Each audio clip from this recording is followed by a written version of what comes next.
hablemos brevemente de los tres mecanismos. Está la conducción, está la convección y está la radiación. Y vamos a comentar algo de cada uno de estos sin profundizar, porque luego la idea es ver algunas ecuaciones y algunas aplicaciones con base en la presentación. Pero entonces en conducción, lo primero que podemos decir es pues que aplica lo que acabamos de ver, que está a la izquierda. Y en conducción hay una ley muy importante que se llama la ley de Fourier, que es como la base de todo en conducción de calor. O sea, todas las ecuaciones que podemos desarrollar se basan en la ley de Fourier, donde un Q lo voy a poner en minúscula, porque en transferencia de calor por alguna razón lo ponen en minúscula. El Q, que representa el calor, vean que es un calor, generalmente va a ser un flujo de calor, y entonces se está moviendo, y como le habíamos dicho que nos interesa la rapidez, pues generalmente las unidades son julios sobre segundo. Y eso va a ser, la ecuación nos dice que es menos K, que es una propiedad, por el área, y después vamos a ponerlo así, delta de temperatura entre delta de posición. ¿Y cómo leemos esa ecuación?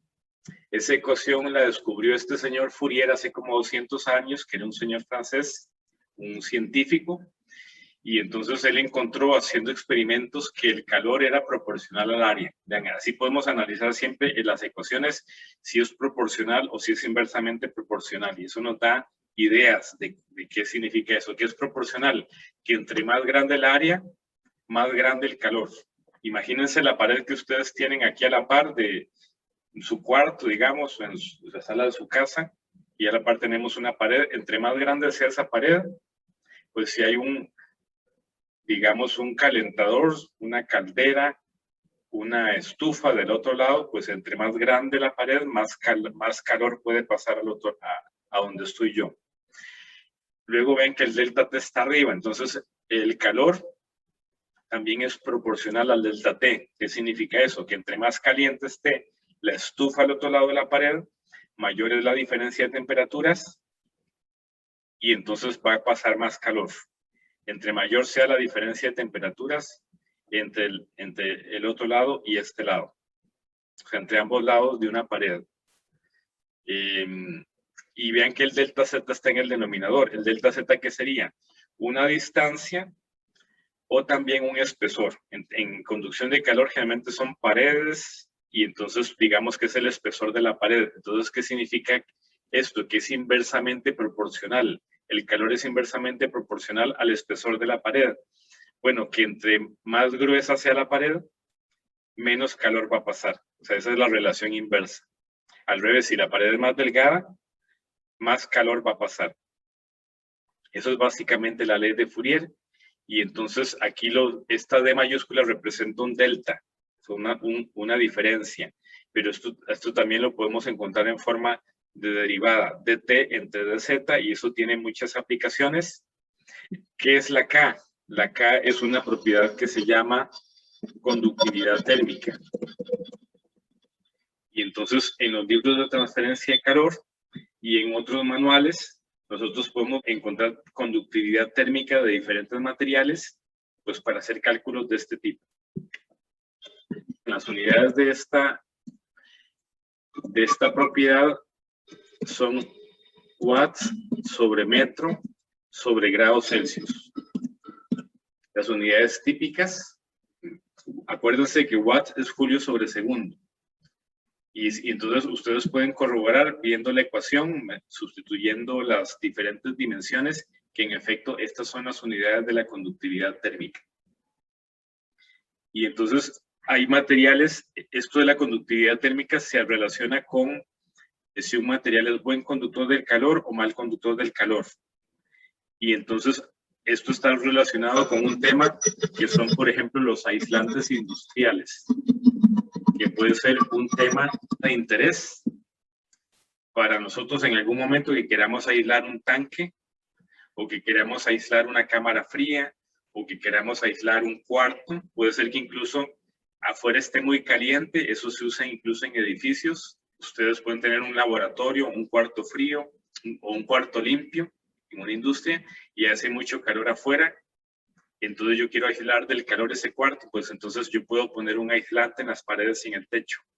Es más, en los países donde hay invierno, donde hace mucho frío, pues tienen eso, aislantes en las casas.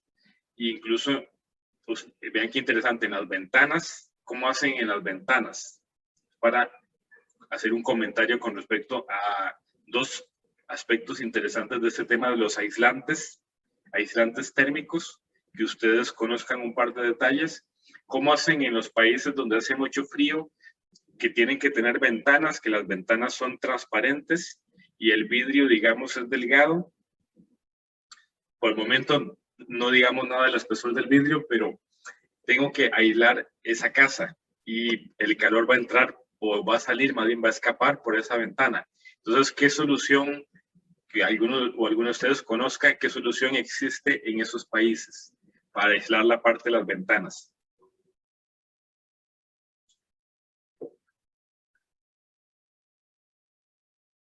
Por lo menos ponerlos a pensar cómo hacen en Noruega y en Estados Unidos y bueno, en Argentina también.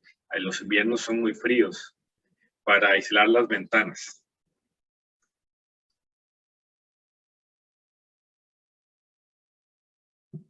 Digamos que esta es una ventana.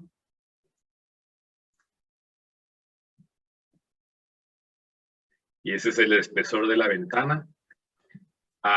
¿Alguien tiene alguna sugerencia? Profe, Sí.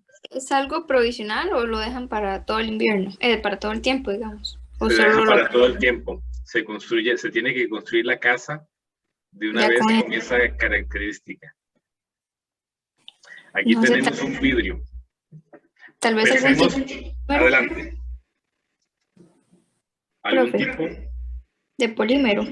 Algún tipo de polímero. Bueno, si vos pones un polímero, tendría que ser transparente, porque si no vas a quitar la visibilidad de las ventanas. Entonces, vean, con base en la ley de Fourier, alguien me podría decir, bueno, podemos hacer un vidrio muy grueso, pero un vidrio muy grueso va a ser muy pesado y va a ser muy caro. Entonces, en el tema de los aislantes industriales, ven qué interesante. Los mejores conductores son los sólidos.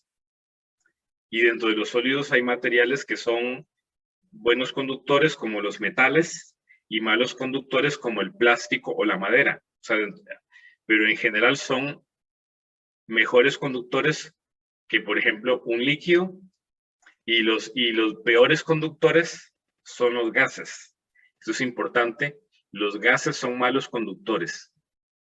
Les pongo un ejemplo. Ustedes están cocinando un pastel y entonces ustedes meten la mano en el horno y el horno está a 250, 300 grados Celsius y ustedes meten la mano en el horno y no se queman. Pero si tocan la pared, se queman inmediatamente. ¿Por qué creen que sucede eso?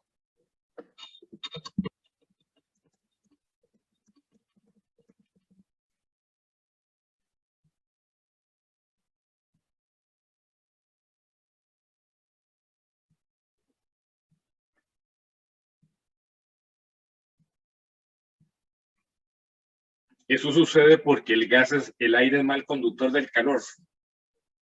En cambio, el metal es buen conductor del calor. Entonces yo puedo meter la mano en el horno a 300 grados Celsius y no me quemo. Si dejo la mano ahí, pues me puedo quemar por radiación, que eso es interesante. Pero el aire sí, en cierta manera, es un aislante. Entonces, vean que en estos países donde hay pues muy baja temperatura, para que no escape el calor, pues lo que hacen es poner un doble vidrio. Eso también se hace en las cámaras frías. Digamos, aquí en Costa Rica, cámaras frías, donde no quiero que se escape el calor, puedo poner un vidrio doble o incluso un vidrio triple. Y en medio de esto, pues lo que tengo es aire. Vean qué interesante. Y eso sí me sirve de aislante del calor. ¿Habrá algo que sea mejor que el aire como aislante?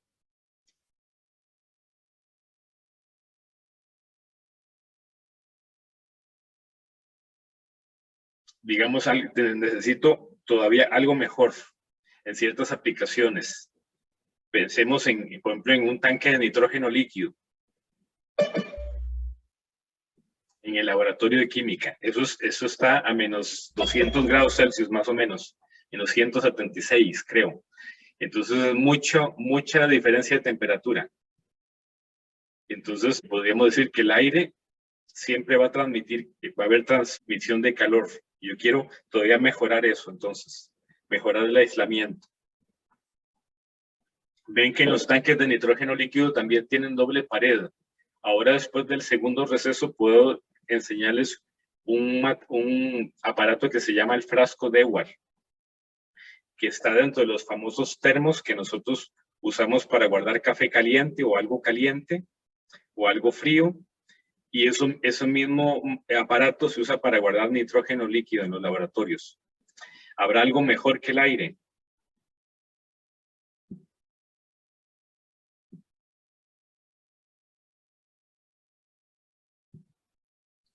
Que les hayan comentado en alguna clase o en algún video que hayan visto, alguna lectura.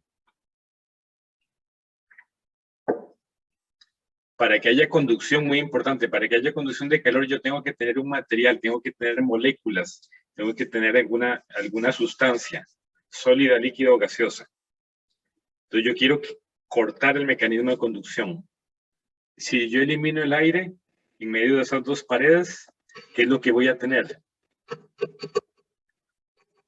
Vacío.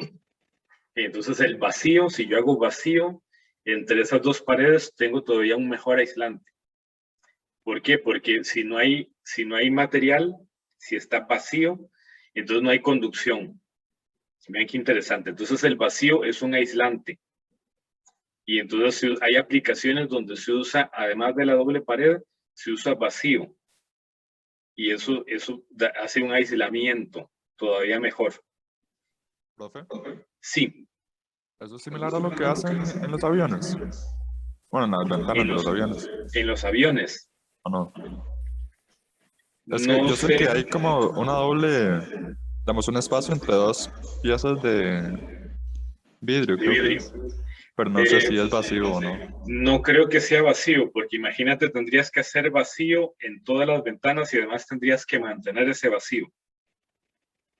Entonces, la parte práctica yo lo veo complicado. Es más probable que lo que tenga es aire. O sea, que sea igual que en las casas. Doble ventana con aire entre las dos ventanas, entre los dos vidrios. Entonces vean que ya con esto estamos aprendiendo algunas cosas interesantes de la conducción. Por supuesto nos va a interesar hacer cálculos y los cálculos, como les repito, se basan en la ley de Fourier. Es más, esto sale de la ley de Fourier porque sale de la K. Yo puedo jugar con el valor de K. Todo el concepto de aislantes. Si tengo, por ejemplo, un equipo que es de metal, entonces va a conducir el calor. Entonces yo le agrego a esa pared del equipo un aislante y tengo lo que se llama una pared compuesta, que ya vamos a ver cómo puedo hacer un cálculo, por ejemplo, para saber el espesor del aislante. Eso es interesante. Y otros cálculos van a ser, pues, cómo hago para calcular el Q. Eso es otro tipo de cálculo, pues, de interés. Pero eso lo veremos en unos minutos. Por el momento, que esto nos sirva de introducción al tema de conducción.